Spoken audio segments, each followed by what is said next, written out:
भाद्रपद शुक्ल पंचमी को भाई पंचमी, ऋषि पंचमी आदि नाम से बोला जाता है।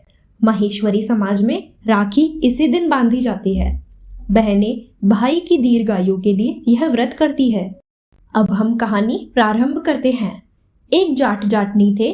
उनके एक लड़की थी। लड़की बड़ी हुई तो उसके विवाह की बात होने लगी। तब जाटनी ने जाट से कहा, मेरे तो एक ही लड़की है, इसकी शादी ऐसी जगह करना जो घर जवाई बनकर रहे।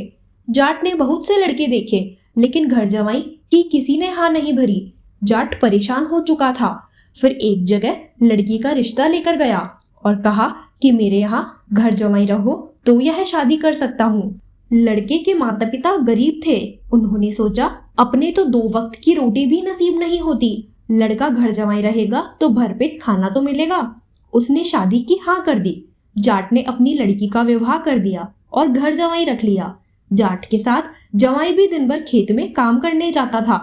जाटनी थोड़े दिन तो जवाई व जाट के लिए एक सा खाना बनाकर खेत में ले जाती थी। फिर उसने सोचा, जवाई को गर्म व बढ़िया खाना क्यों खिलाऊं। उसके मन में फर्क आ गया और वो जाट के लिए तो ताजा व बढ़िया खाना ले जाती, वह जवाई के लिए ठंडा बासी खाना ले जाने लगी। भादवे का महीना आया, ऋषि पंचमी का दिन आया। जाटनी काम से निपट नहीं सकी तो बेटी को कहा, आज खेत पर खाना तुम दे आओ, यह खाना तेरे पिताजी को देना और यह जवाई को दे देना। बेटी भोली थी, उसके मन में कपट नहीं था। भूल से उसने जाट का खाना जवाई को और जवाई का खाना जाट को दे दिया। जवाई तो ताजा गर्म खाना खाकर जल्दी से सो गया। जाट ने देखा, आज तो बेटी ने खाना बदल दिया। ठंडी सूखी रोटी उससे खाई नहीं गई तो उसे गुस्सा आ गया। जब जमाई सोकर उठा तो ससुर ने कहा, कंवर साहब, आज आप हल आगे रखो। इस पर जवाई ने कहा, ससुर जी, हल तो रोज आप ही आगे रखते हो, इसलिए आप ही आगे रहो। लेकिन ससुर के नाम मानने पर जवाई हल आगे लेकर चलने लगा तो पीछे से गुस्से में ससुर ने अपना हल जवाई के ऊपर चला दिया। देखते ही देखते जवाई की मृत्यु हो गई। शाम को जाट अकेला घर आया तो बेटी ने पूछा, पिताजी, रोज तो दोनों साथ आते हो, आज यह कहाँ रह गए।